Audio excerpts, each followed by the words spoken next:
For this topic, no generational wealth, assets, and lots of loans. Anything comes to mind? Lots of loans? Bad loans though. There's good debt as well. Yeah. Lots of loans we experience are from family members. And we don't know how to deal with it sometimes because we want to save, but it's hard to save when it comes to helping the family. And there's nothing wrong helping the family. It's just that it's somewhat like a setback for us. Yeah, because we already inherit it. Like, yeah, from the get-go, we're already kind of like screwed. Yeah, I guess it's really hard to balance though with being a good child, a good daughter, or a good son, helping them, and also dealing with your own finances. Yeah, what do you think? Many complicated stories. Yeah, please do. Like it seems like a lot. Yeah. I have a client. He's very young, smart, invested in Bitcoin last year. So by the time I met him, he only put 8,000 Hong Kong. It was almost 200K by the time he signed up with me. And I was like, I should have, right? And his dad asked him to loan money for him. And he's paying the monthly loan plus interest. Because his dad said, I wanted to start a business. But he doesn't really know how, but the money is already gone, right? And yeah, he's paying for his dad's loan under his name. And also he's investing with me and other plans, but he can put more. It's just that he can't because of that situation. Or scenario 2, I know of someone, the parents just keep loaning. And they've seen mom and dad loaning growing up, so they kept loaning as well later on in life. And they were always in debt. And because the debt was so huge that when the family retired, their MPF was almost 1 million, right? For example, we have an income and growth fund. A lot of local Chinese just put their cash in here and they get, the max return is 12% per year, split into 12 months straight to your bank account. So at least 1 million could give,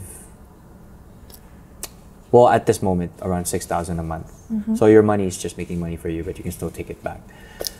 So the main punchline is for them, they had so much debt that that money was just put into the debt to cover whatever it. They got. And then they were still loaning after that, and you know, the kids inherited, so they're still loaning. So yeah, but loaning for just well, some personal reasons that where it was needed, but mostly it wasn't really useful loans, if that makes sense.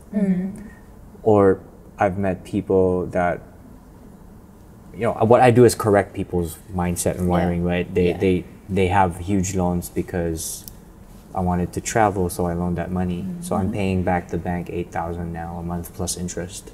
If it was an investment, it's okay of some sort, but if it's not really a must. I mean, if they're happy, right? You can't stop them, but I want to meet more Filipinos that are making smart loans, Like smart debt. Something for the long term instead of something that's like you said, like traveling, like a thing that's just for now. But same with other nationalities though. They don't normally boast or say, hey, I'm actually good with my finance. I don't have to deal with loans and all. It's hard to tell. What if there's actually a lot of people that didn't have to deal with it? But like what you said, there's also majority that have to deal with loans and all. I was one of them. Like when it Bad loans though. With I didn't know how to use a credit card because I was new to it.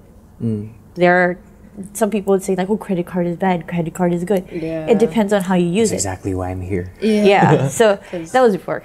Because like credit card, like if you don't, let's say you just keep racking it up and you don't pay it, it's just it keeps building and building, like, the amount that you need to pay off afterwards. Exactly. And I didn't know because others said that, you'll just get monthly letters just saying you'll have little interest.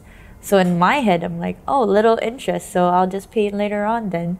And then it accumulated, and I got a letter saying that, oh, this is how much you have to pay. If you don't pay this much, we're gonna go to your work. And I had to deal with that because I didn't know how to deal with things like this. And after that happened, I had that instant moment where I'm like, oh, I know how to use it now. Try not to think of it as a regret because I did learn from it. So learn from the bad experience. Yeah. So at least you learn, some don't. Yeah. People will, true. So at first I was like, oh, I'm not gonna have a credit card anymore. But then now I might consider for good use. It has its advantages. For example, if you use over 30% of your credit, they're gonna lower your score because you're using too much, so you're higher risk, right? Yeah. So keep it at 30. And if you're gonna go maximized, maybe at least 40, right? It's fine. And also, I don't know who said this, but I watched the video. It's a fact though. Like he said, for example, if your children are going to school, they're students, they're spending, right? Instead of giving them money, give them credit cards because you can keep track of what they're spending on. Oh, okay. Right? But here's the advantage. After they graduate, they have higher credit and your overall family has higher credit just because they were already using credit card for a long time. So you bump up your credit. So in this case, if Michelle has 10 properties valued at 100 million, you can use it in the bank as your collateral to loan out 50% if you want or more, right? But of course, if you can't pay it back, then the banks own your property. Of course. But you have leverage. I'm learning because I didn't know that you could have credit card when you're young, in a young age. Under the parents' credit card connected. Yes, it's as long as we're Yeah. And also, I don't know in Hong Kong, okay? This is like US terms. But we have to study for Hong Kong. But for Hong Kong, I do know that husband and wife's card can be connected. Okay. And also, if we're going to the insurance, and there are stories where it is actually doable. Instead of using your cash flow to pay for what you're about to claim for, you use your credit card. Yeah. So this has happened. The bill's 80K. The client swipe, use the card, didn't touch the cash flow. Okay, now claim from the company, gets back the 80 grand, covers the card. But then it boosts the card's potential for higher credit in the long run. Right?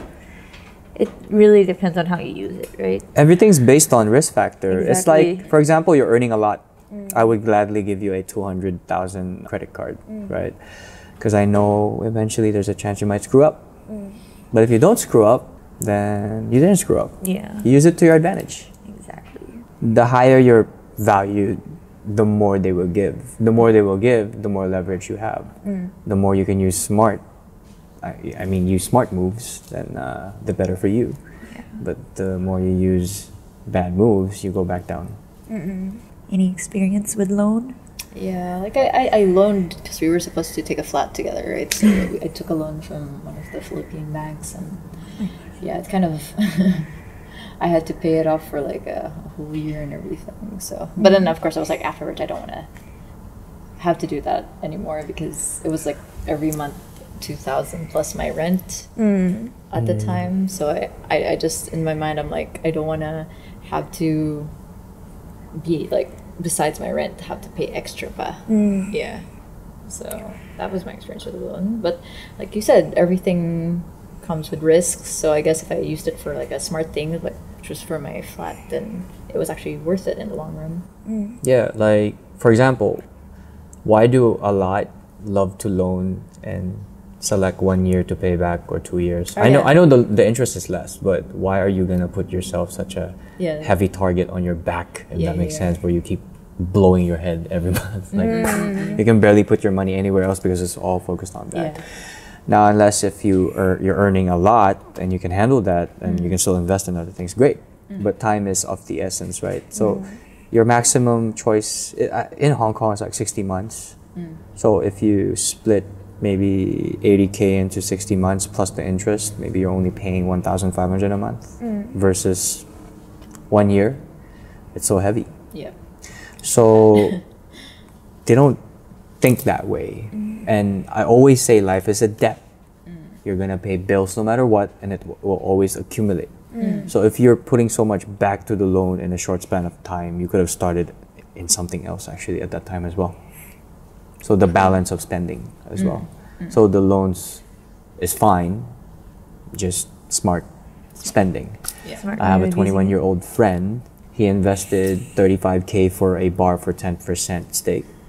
And then he opened a private shisha lounge in the midst of the pandemic with 4 partners. He invested almost 80K. And he was earning a lot in the past year.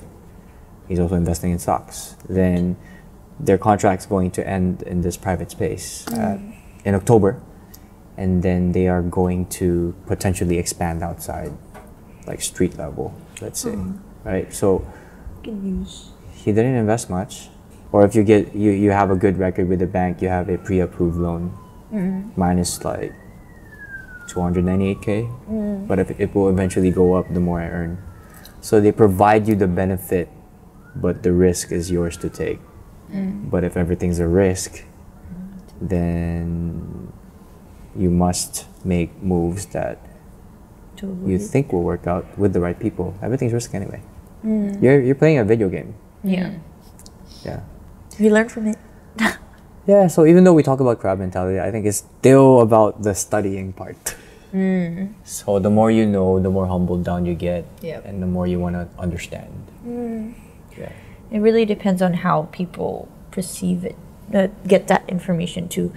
Like, even though you share that information, others will still think, like, you know, we talked about ego earlier. Like, why should I trust you? Even though you give me all this info, how do I know if it's true? But they're not willing to even search themselves. I'll always say I give facts, not opinions. And if you don't believe me, then search for the facts by yourself. It's everywhere. It's just you're not looking. Cool. So, that's about it for this. Yeah. Mars? What na? Kita-kits! She was waiting for the Sorry, end. I was still waiting for the end. Kinetic outcome. Our aim is to provide value, so if you like what you watched, make sure you hit that like button, leave a comment, and subscribe. I'm also a financial advisor based in Hong Kong, so feel free to check the description box for my details and email or DM. And if ever you need video and photography services, the phenomenal videos you're watching right now are filmed by Edri Mendoza.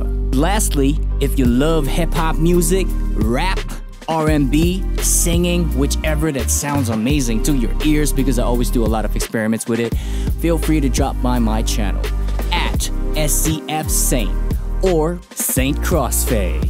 Appreciate you for being part of this episode and more to come. Till next time.